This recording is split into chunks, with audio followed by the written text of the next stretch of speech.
우리를 사랑하시고 도와주시는 아버지 하나님, 하나님께서 오늘 수요일을 맞이해서 주님의 제단으로 저희 불러주셨기에 오늘 하나님께 경배하며 찬양하며 우리의 소망과 소원을 하나님께 아뢰옵니다. 하나님, 이 시간 우리들에게 찾아와 주셔서 우리들에게 새 힘과 새 능력을 주시옵소서. 그리하여서 우리가 기도할 때 하나님이 상달해 주시고 하나님께서 응답하여 주셔서 우리 북명교회가 새롭게 세워지고 부흥하게 하옵소서. 또한 우리 북명교회 속한 성도님들의 가정이 문제가 해결되게 하시고 병마로 인해서 고통받는 분들은 병마가 물러가게 하옵소서. 그리고 우리 가정에 주님이 주시는 은혜와 축복이 넘쳐서 행복과 기쁨이 가득 채워지게 하옵소서. 예수님 이름 받들어 기도드리옵나이다. 아멘. 하나님의 말씀 봅니다. 하나님의 말씀은 누가복음 21장 1절에서 19절, 신약성경 132쪽입니다. 예수께서 눈을 들어 부자들이 헌금함에 헌금 넣는 것을 보시고 또 어떤 가난한 과부가 2렙돈 넣는 것을 보시고 이르시되, 내가 참으로 너희에게 말하노니 이 가난한 과부가 다른 모든 사람보다 많이 넣었도다. 저들은 풍족한 중에 헌금을 넣었거니와 이 과부는 가난한 중에서 자기가 가지고 있는 생활비 전부를 넣었느니라 하시니, 어떤 사람들이 성전을 가르켜 그 아름다운 돌과 헌물로 꾸민 것을 말하며 예수께서 이르시되, 너희가 보는 이것들이 날이 이르면 돌 하나도 돌 위에 남지 않고 다 무너뜨려지리라. 그들이 물어 이르되, 선생님이여, 그러면 어느 때에 이런 일이 있겠사오며 이런 일이 일어나려 할 때 무슨 징조가 있사오리까? 이르시되, 미혹받지 않도록 주의하라. 많은 사람이 내 이름으로 와서 이르되 내가 그라하며 때가 가까웠다 하겠으나 그들을 따르지 말라. 난리와 소요의 소문을 들을 때 두려워하지 말라. 이 일이 먼저 있어야 하되 끝은 곧 되지 아니하리라. 또 이르시되, 민족이 민족을, 나라가 나라를 대적하여 일어나겠고 곳곳에 큰 지진과 기근과 전염병이 있겠고 또 무서운 일과 하늘로부터 큰 징조가 있으리라. 이 모든 일에 전에 내 이름으로 말미암아 너희에게 손을 대어 박해하며 회당과 옥에 넘겨주며 임금들과 집권자들 앞에 끌어가려니와 이 일에 도리어 너희는 증거가 되리라. 그러므로 너희는 변명할 것을 미리 궁리하지 않도록 명심하라. 내가 너희 모든 대적이 능히 대항하거나 변박할 수 없는 구변과 지혜를 너희에게 주리라. 심지어 부모와 형제와 친척과 벗이 너희를 넘겨주어 너희 중 몇을 죽게 하겠고 또 너희가 내 이름으로 말미암아 모든 사람에게 미움을 받을 것이나 너희 머리털 하나도 상하지 아니하리라. 너희의 인내로 너희 영혼을 얻으리라. 아멘. 오늘 이야기는 일단 예수님이 예루살렘에 입성하신 거예요. 그리고 예루살렘에 입성하고 나서 성전을 정화하고 그리고 제자들과 많은 사람들에게 하나님 나라의 말씀을 예수님이 가르치고 있는 거예요.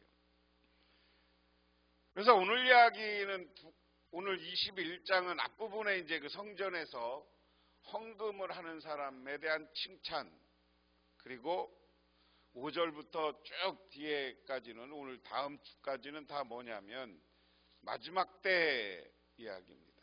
마지막 때, 환란이 때. 그래서 오늘 쉽게 이제 전제를 이야기하고 나면 마지막 때가 올 것이다. 이것은 우리로 얘기하면 종말의 때고요. 다른 말로 하면 예수님이 재림하는 때입니다. 그런데 마지막 때가 오면 환란이 와요. 이걸 이따 이제 구체적으로 어떤 환란이냐라는 것이죠. 환란이 온다. 그런데 환란이 오는데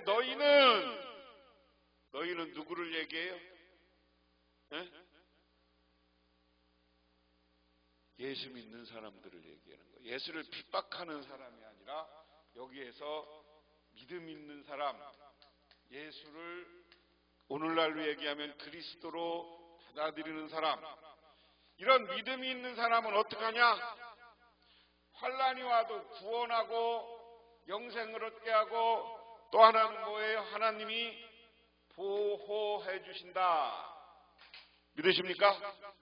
믿으십니까? 1절부터 4절에 보면 예수께서 눈을 들어 부자들이 헌금계에 헌금을 넣는 것을 보시고 또 어떤 가난한 과부가 거기에 두 렙돈 두 닙을 넣는 것을 보셨다.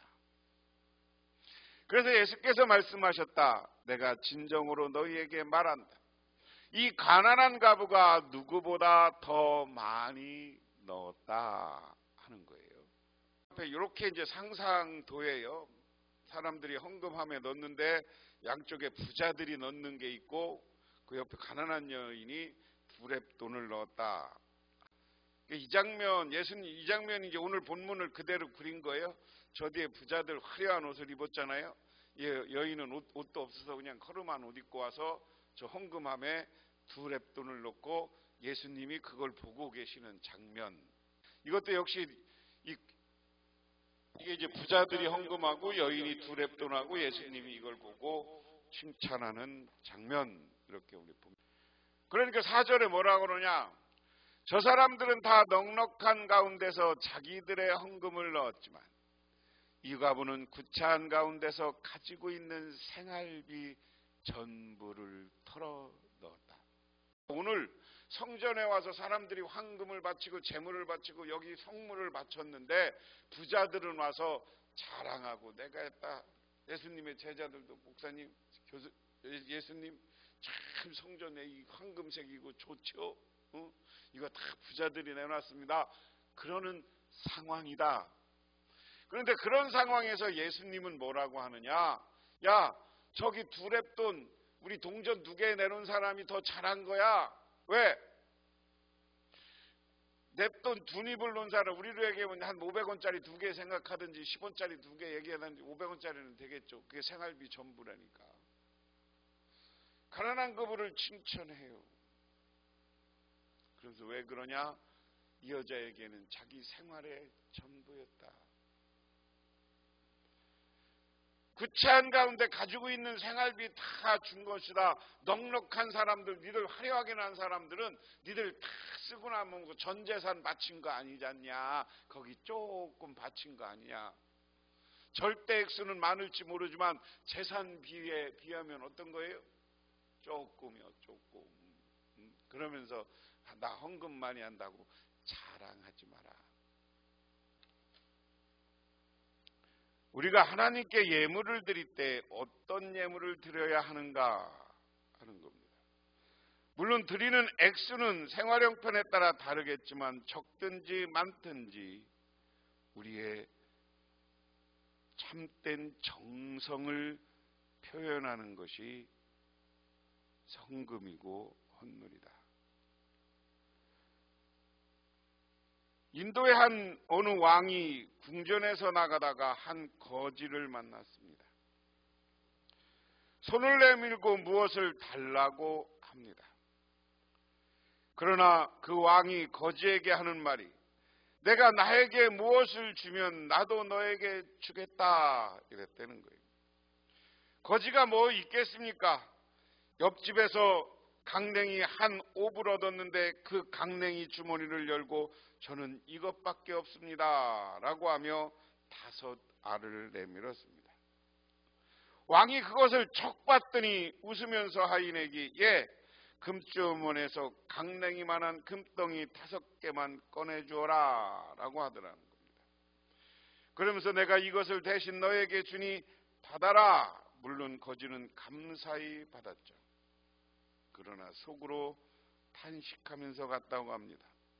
왜 내가 강냉이 주머니를 다 그대로 드렸으면 금주머니 채 내가 다 받았을 텐데 하며 탄식하더라는 겁니다. 그것 보세요. 적게 심은 자는 적게 거두고 많게 심은 자는 많게 거두는 겁니다. 감사의 예물은 정성을 다해야 되는 것이고, 이 여인은 자기가 가지고 있는 걸 전부 드려서 칭찬받았다 하는 겁니다.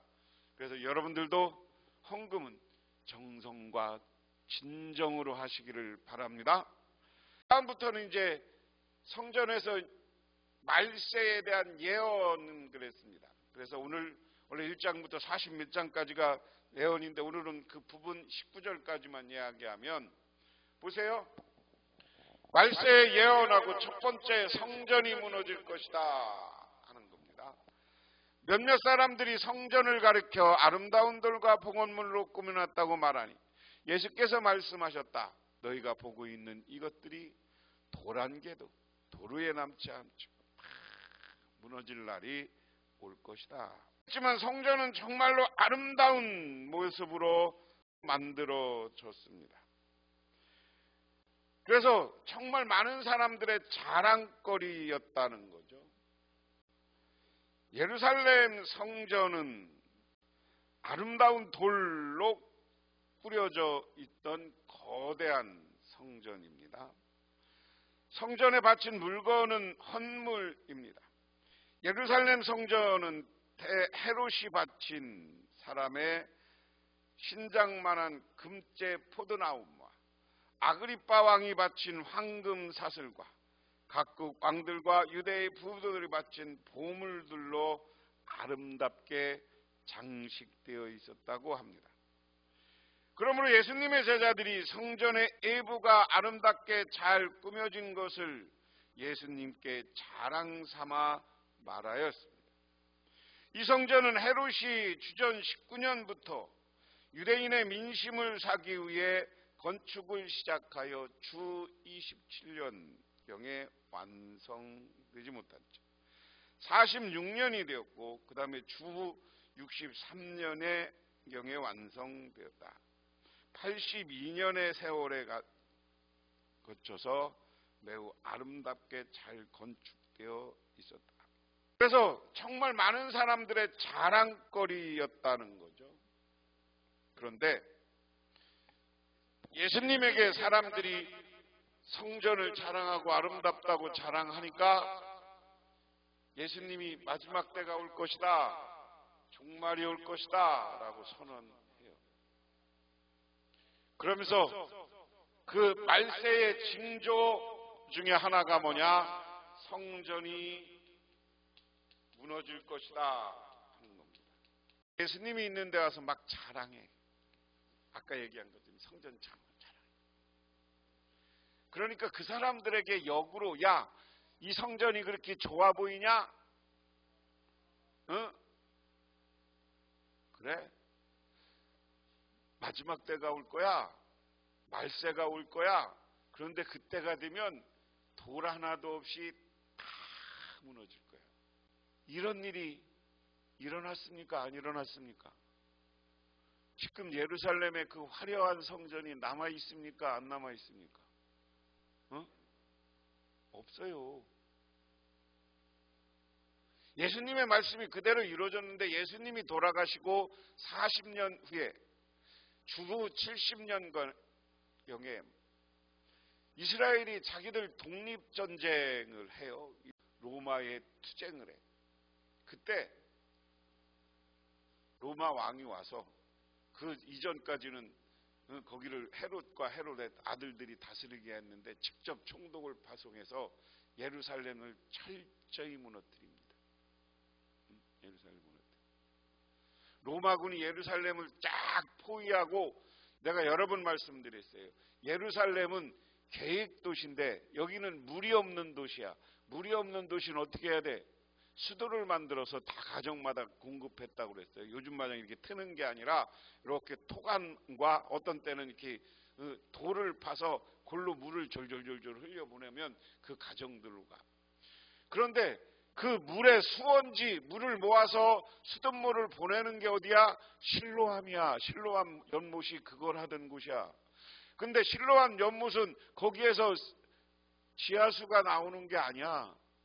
예루살렘 저쪽에 가면 예수님이 온 산이 있어. 갈보리산 그쪽에 가면 산이 있어서 그 산에서 물을 끌어와서 실로암에다가 가둬놨다가 그게 시간 되면, 때가 되면 각 가정으로 하는 거. 아무 때나 그냥 매 24시간 하는 게 아니라 때가 되면 가정으로 물을 공급해줘. 그런데 로마가 이스라엘을 이 독립운동을 하니까 딱 막고 실로암으로 물이 가는 걸 딱 막았어. 그럼 실로암 물이 고갈됐어. 그럼 어떻게 됐겠어요? 로마가 그렇게 전쟁을 했다고. 애들이 굶어 죽고, 로마가 예루살렘이 철저히 망하고 그 로마 군대가 와서 예루살렘 성을 딱 무너뜨리고 성전도 무너뜨렸습니다. 그래서 지금 유일하게 남아있는 게 뭐예요?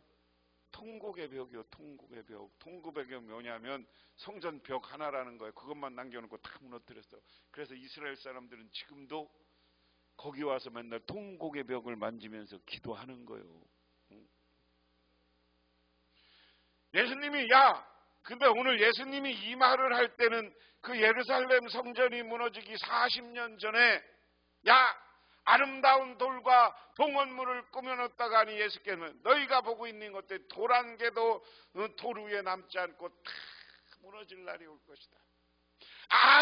아무리 아름답게 성전을 꾸며도 거기에 하나님을 향한 진정성과 하나님께 온전히 예배하지 않으면 하나님이 망하는 거예요. 무너뜨리는 거예요.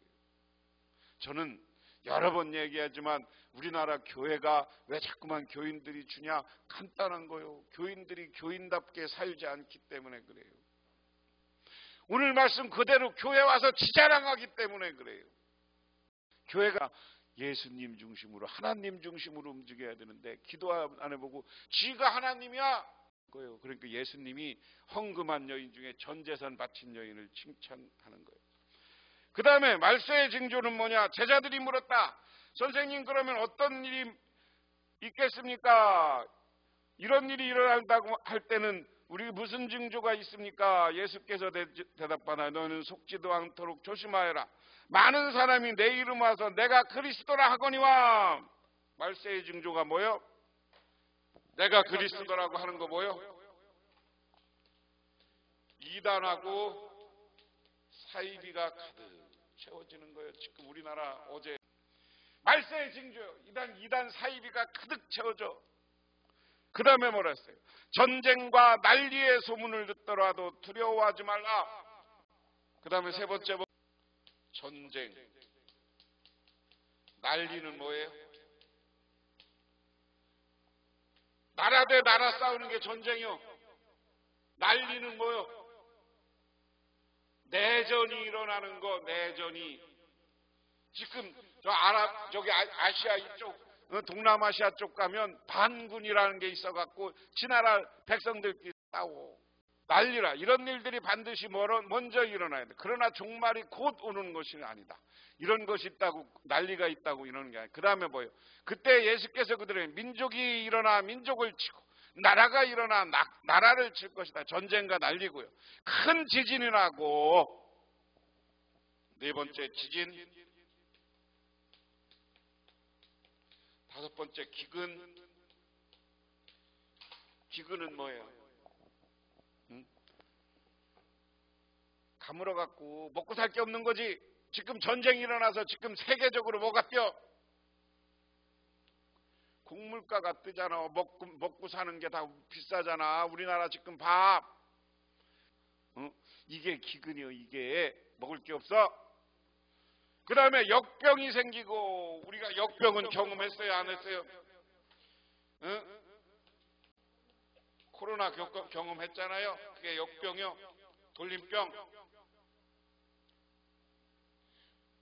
그 다음에 무서운 일과 징조. 무서운 일과 징조는 뭐예요? 막 그냥 교통사고가 막 일어나고 이런 일이 다 일어나.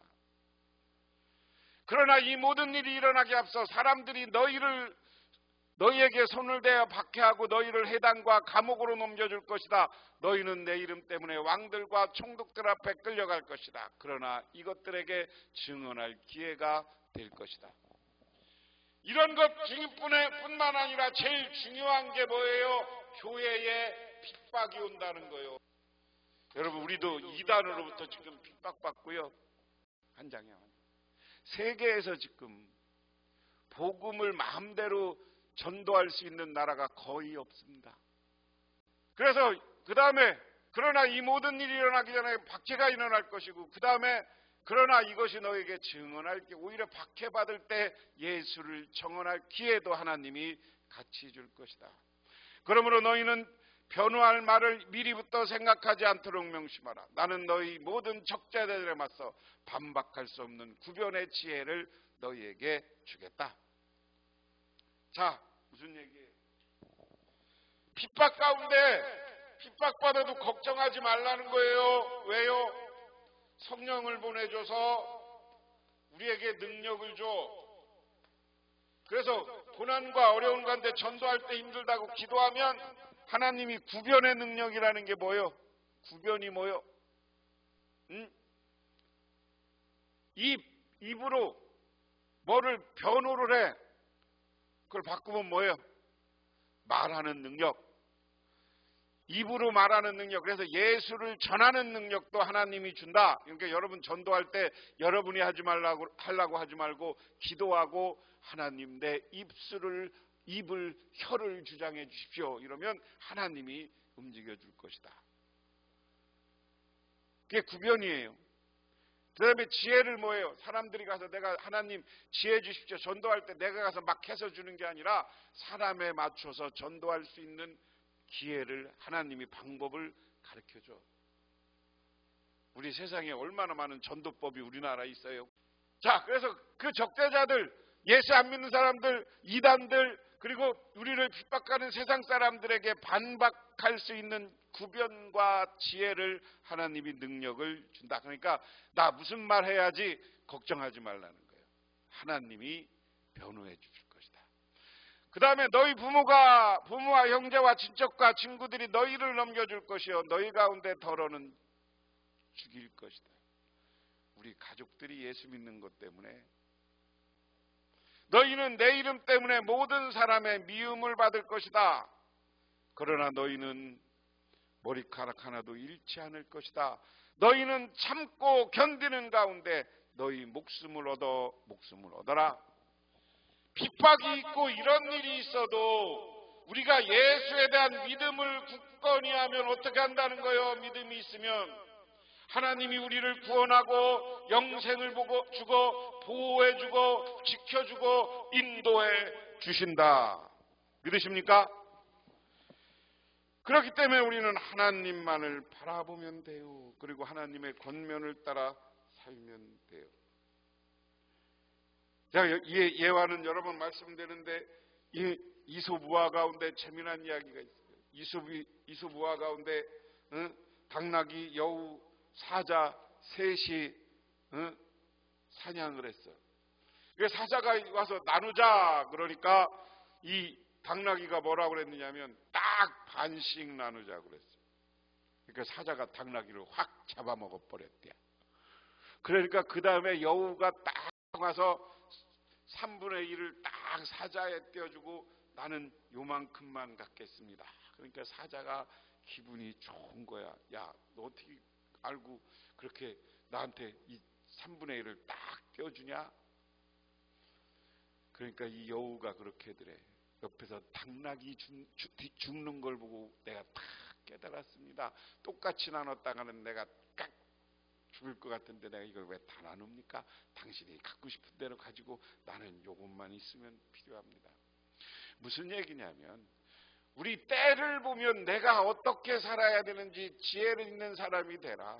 근데 최고의 지혜는 우리가 예수 믿고 우리가 환난과 근심과 마지막 종말의 때도 예수님만 바라보면 예수님이 저와 여러분을 지켜주시고 보호해 주시고 축복해 주시고 저 영원한 하나님 나라로 인도해 주시는 줄 믿으시기 바랍니다. 기도하겠습니다.